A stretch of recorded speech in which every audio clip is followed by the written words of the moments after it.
welcome to my YouTube channel Assamese government जब এই মুহূৰ্তত আপোনালোকৰ এটা ভাল খবৰ আহি পৰিছে স্বাস্থ্য বিভাগৰ ফালৰ পৰা নতুনকৈ আপোনালোকৰ চাকৰিসমূহ মুকলি কৰি দিলে কি চাকৰি মুকলি কৰিছে লগতে কেনেদৰে আবেদন কৰিব লাগিব সকলোখিনি কথা এই ভিডিঅ'টোত আলোচনা কৰা হ'ব যদি ভিডিঅ'টো ভাল পায় ভিডিঅ'টো লাইক কৰিব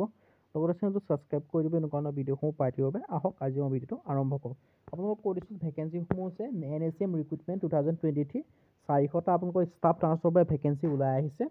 ইয়াৰ কাৰণে আপোনালোকে দেখিব পাৰিছে ইয়াৰ কাৰণে দিছে national health mission NSM Assam 22/12/2023 ইয়াৰ কাৰণে এপ্লাই কৰা লাষ্ট ডেট হৈছে ডিসেম্বৰ মাহৰ 22 তাৰিখলৈকে আপোনালোকে আবেদন কৰিব পাৰিব আৰু ইয়াৰ কাৰণে দিছে NSM health mission Assam releases advertisement for দা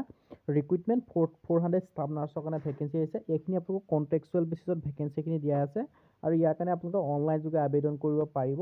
আৰু টোটেল ভেকেন্সি আছে 400টা আৰু ইয়াৰ কাৰণে আপোনালোকৰ দৰমহা দিয়া হ'ব 18000 টকা পাৰ মান্থ আৰু ইয়াৰ কাৰণে এডুকেশ্যন কোৱালিফিকেশ্যন বিচাৰিছে BSc নাৰ্ছিং বা GNM কোৰ্স বা আপোনালোকে যদি কোনোবা নাৰ্ছিং কোৰ্স যদি কৰি থৈছে তেতিয়া আপোনালোকে ভেকেন্সিখিনিৰ কাৰণে আবেদন কৰিব পাৰিব আৰু এজ লিমিট দিয়া আছে 43 বছৰ আৰু আপোনালোকৰ বয়সসমূহ গণনা কৰা হ'ব 1 এপ্ৰিল 2023 মানে আপোনালোকে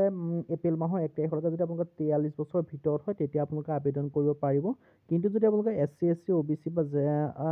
ক্যান্ডিডেট হয় তেতিয়া আপোনালোকে PW ক্যান্ডিডেট হ'লে আপোনালোকে ৰিজাৰ্ভেশ্যন সমূহ পাব SC SC 5 বছৰ ৰিলেক্সেশ্যন পাব মানে 48 ইয়াৰ্ছ লৈকে আৰু OBC সকলে 3 বছৰ পাব 46 ইয়াৰ্ছ লৈকে আৰু যিবোৰ PWD ক্যান্ডিডেট আছে তেওঁলোকে 53 ইয়াৰ্ছ লৈকে আবেদন কৰিব পাৰিব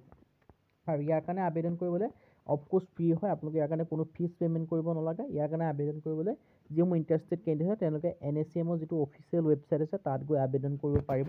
যদি আপোনালোকে আবেদন কৰা লিংক লাগে আমাক কমেন্ট কৰিব পাৰে আমি কমেন্টত আপোনালোকক আবেদন কৰা লিংকটো দি দিম আৰু ইয়াৰ কাৰণে আবেদন ষ্টাৰ্ট হৈছিল 11 ডিসেম্বৰৰ পৰা আৰু লাষ্ট ডেট দিয়া আছে 22 ডিসেম্বৰলৈকে আপোনালোকে আবেদনসমূহ কৰিব পাৰিব আজি ভিডিঅ' ইমানে যদি ভিডিঅ' ভাল লাগিলে লাইক কৰিব লগতে চেনেলটো সাবস্ক্ৰাইব কৰিব এনেকুৱা ভিডিঅ'সমূহ পাই থাকিব আজিলৈ পুনৰ নতুন ভিডিঅ'ত লগ পাম